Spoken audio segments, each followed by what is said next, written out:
Hai teman-teman. Kayaknya di setiap video gue akan selalu meminta maaf deh di awal karena lama banget nggak bikin video. Tapi ini kayaknya terlama, udah hampir sebulan ya nggak upload.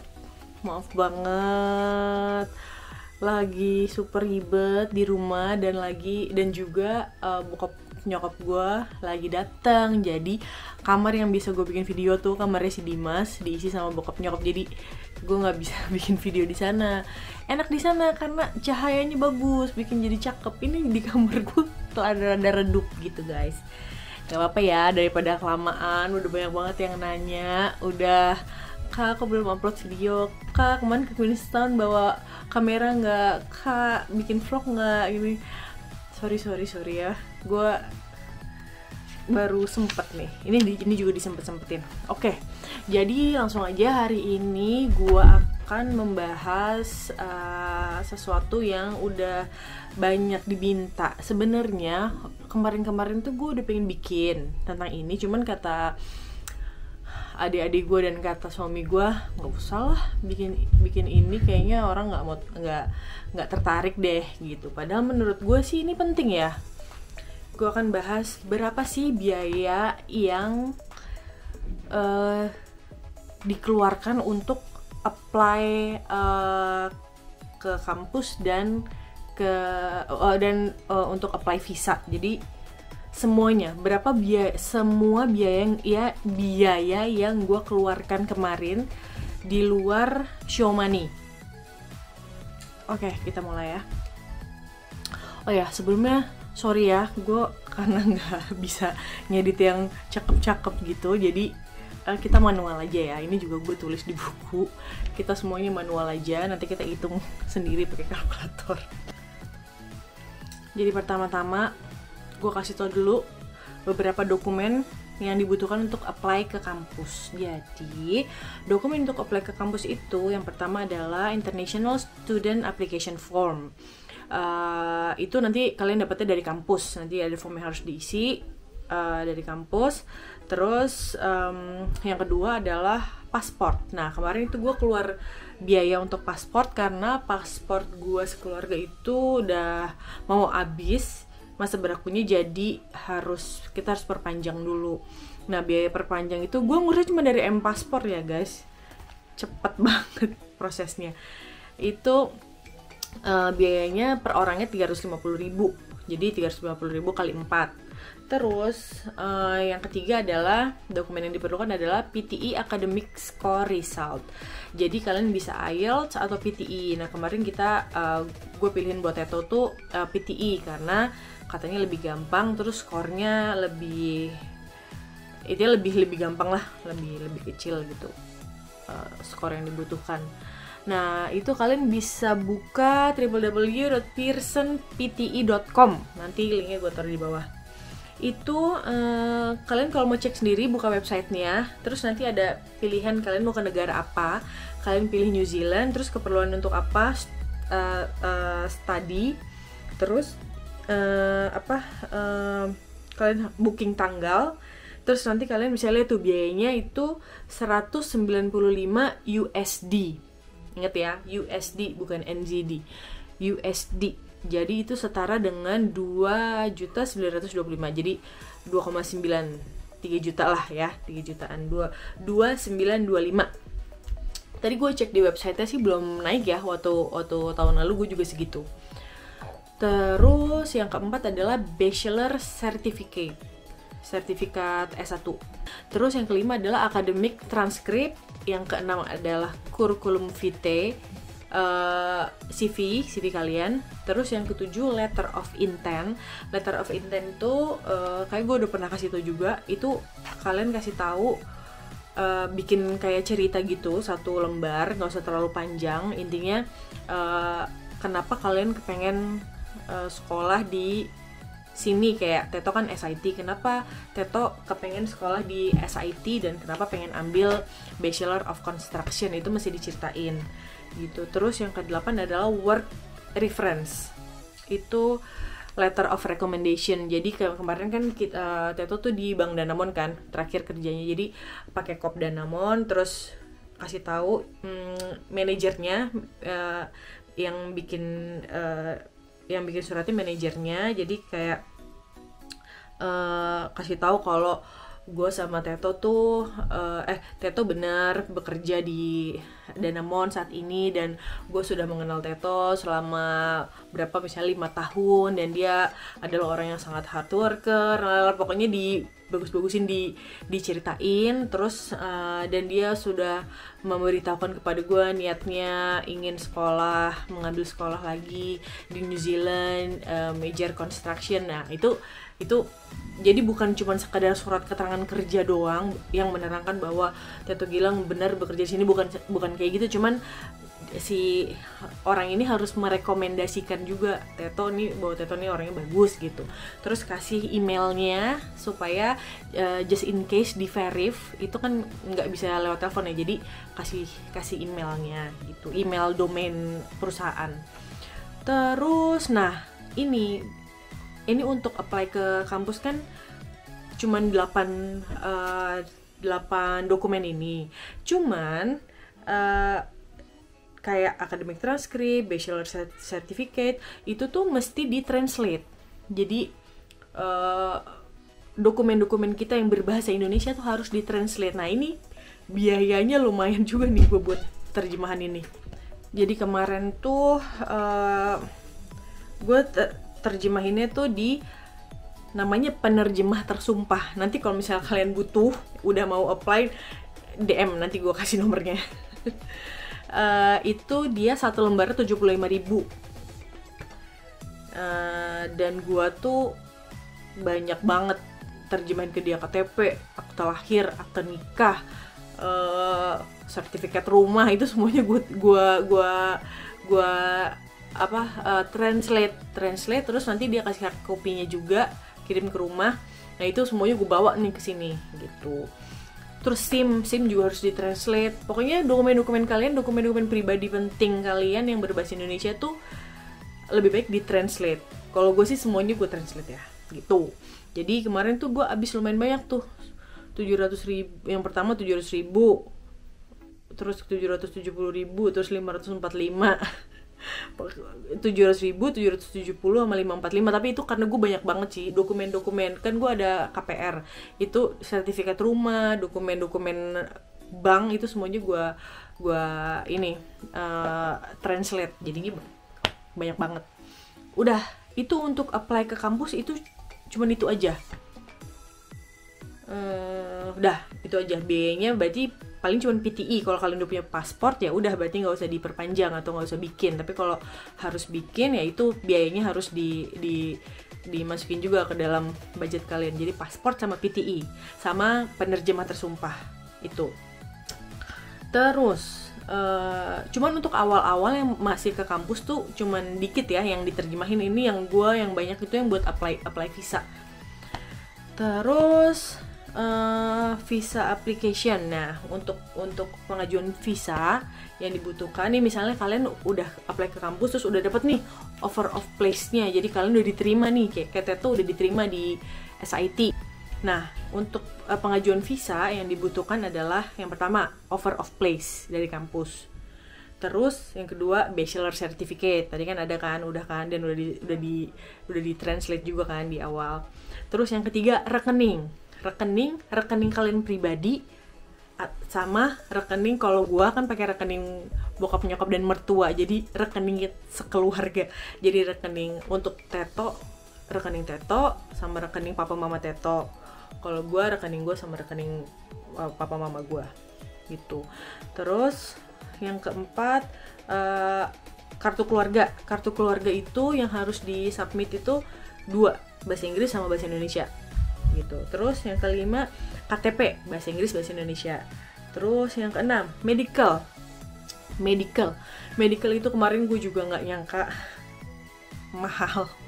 Medical itu gue lupa nih, gue udah cari-cari buktinya sama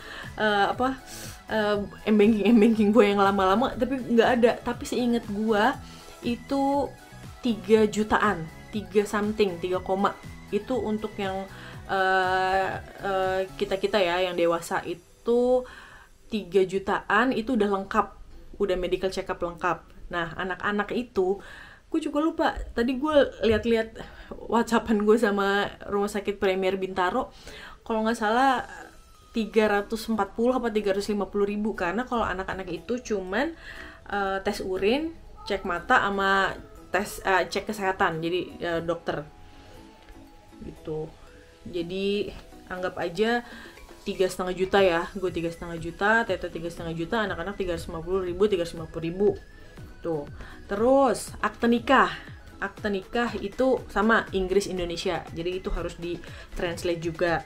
Terus yang ke-8 motivation letter itu untuk pengajuan visa itu penting banget, jadi mereka itu meng-approve-nya dari motivation letter yang kita bikin. Jadi kalian harus jelas banget ceritain kenapa kalian mau kuliah di sini, jurusan ini harus lebih dalam daripada kalian ceritain ke kampus. Nah, kalau Teto kemarin kan agak susah sebenarnya, karena kan dia S1-nya manajemen, terus udah kerja 5 tahun, tuh sekarang kok mau S1 lagi, itu kan kita mesti putar otak banget gimana ya nih ngarangnya gitu. Jadi itu kalian nanti kalau misalnya kalian butuh, nanti hubungin gue aja DM, nanti gue kirim yang punya Teto. Terus ke-9 paspor. Terus yang ke-10 SKCK itu gue lupa deh kemarin, pokoknya semua tuh kalau urusan kepolisian yang ngurusin bokap gue itu gak tahu biayanya berapa, terus pokoknya kita cuma disuruh foto terus udah gitu. Enggak, gue ke kantor polisi dia, lupa deh prosesnya, lupa. Tapi harusnya sih nggak bayar ya, atau kalau bayar nggak terlalu nggak terlalu mahal kayaknya. Dan itu harus SKCK yang internasional, yang bahasa Inggris. Jadi dari sananya tuh udah bahasa Inggris dari kepolisiannya. Terus yang ke-11 pas foto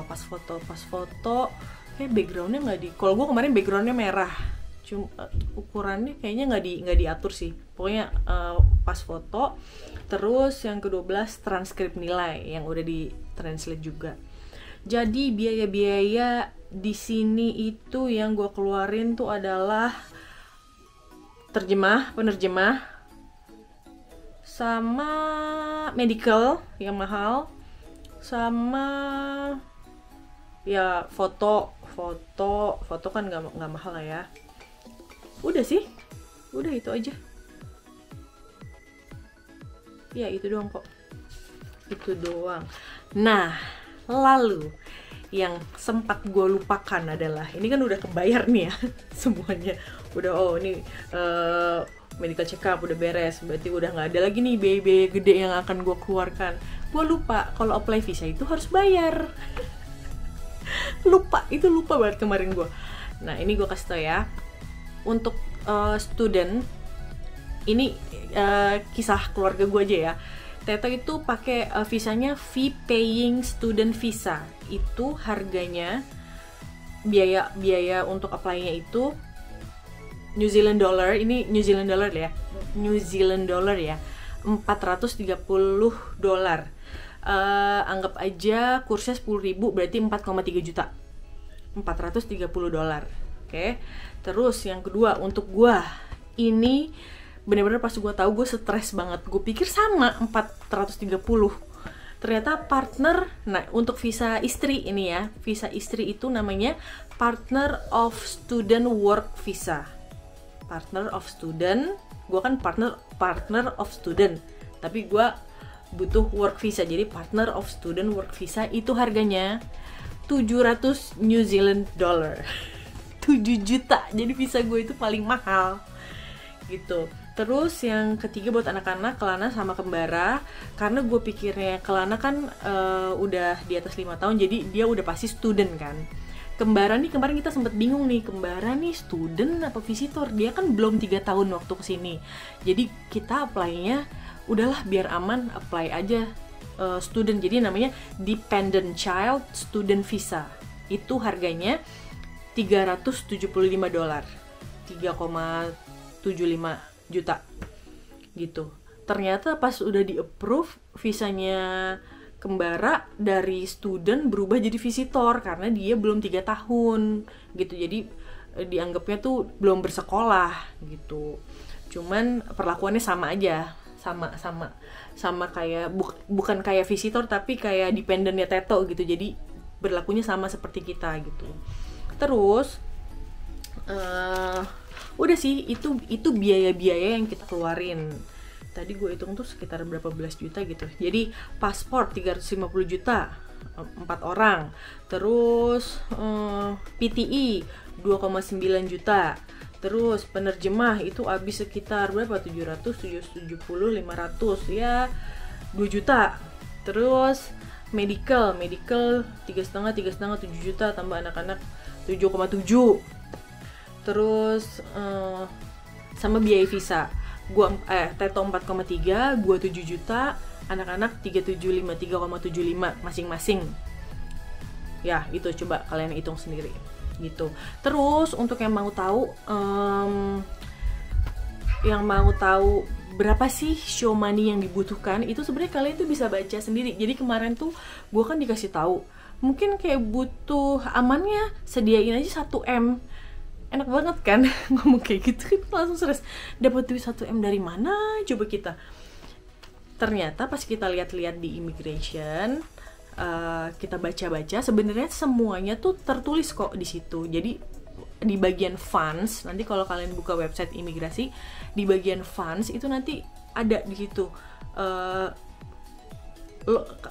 You must have at least berapa, jadi butuhnya tuh berapa di rekening, dan kalian harus proof gitu, harus buktiin gitu. Jadi kalau fee paying student visa untuk student itu proof that you have 20.000 New Zealand dollar atau 200 juta untuk student ya. Terus untuk partner, you must have at least 4.200 New Zealand dollar for your stay. Jadi kemarin itu di rekening gue sendiri, gue cuman ada 50 juta. Itu juga transfer dari nyokap. Jadi tiba-tiba ada gitu duitnya.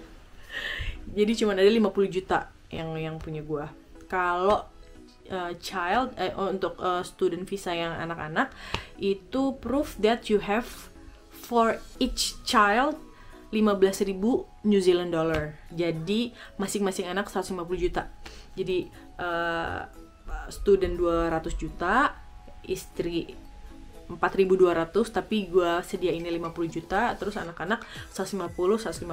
Itu yang tertulis ya, cuman lebih besar lebih baik gitu. Jadi kemarin karena di rekening orang tua kita ya puji Tuhan ada lebih dari itu, jadi ya dikumpulin aja semuanya gitu. Jadi nggak minim ya, lebih baik jangan mepet sama ini kalau misalnya mau kemungkinan approve-nya besar. Tapi kayaknya nggak tahu juga sih gue, itu kan hanya officer imigrasi yang tahu kapan dia mau approve kapan enggak. Jadi ya emang harus pasrah aja. Yang penting kita udah punya minimalnya. Kalau bisa lebih besar ya lebih baik gitu. Udah sih guys, itu aja. Apalagi ya yang kalian mau tahu? Coba kalau ada yang mau tahu apalagi, coba komen di bawah, nanti coba gue cari informasinya. Apalagi ya? Udah. Pokoknya intinya kalian tuh, gue tuh kemarin setiap hari gue buka website imigrasi. Ya nanti gue kasih website-nya di bawah. Jadi buka website imigrasi, baca, karena peraturan imigrasi itu berubahnya sangat cepat dan nggak tahu kapan berubahnya. Bisa hari ini apa, ntar besok bisa apa itu. Jadi harus, kalau misalnya kalian lagi proses untuk kesini, kalian harus benar-benar baca, buka terus website imigrasi dan baca detail per kalimatnya gitu. Jadi kalian bisa pede lah. Kemarin gue agak pede karena kayaknya kita udah memenuhi apa yang diminta di website deh gitu. Jadi pengetahuan kalian juga selain ada agent, kalian juga ngerti gitu. Oke guys, segitu dulu. Semoga video ini berguna, dan maaf kalau ada salah, mungkin gue ada salah informasi. Dan coba kalian komen mau bahas apa lagi setelah ini. Oke, semoga abis ini kita nggak lama lagi ya bikin videonya. Kasih gue ide dong, harus bikin apa. Dan jangan lupa like, komen, dan subscribe. Oke, thank you, bye-bye.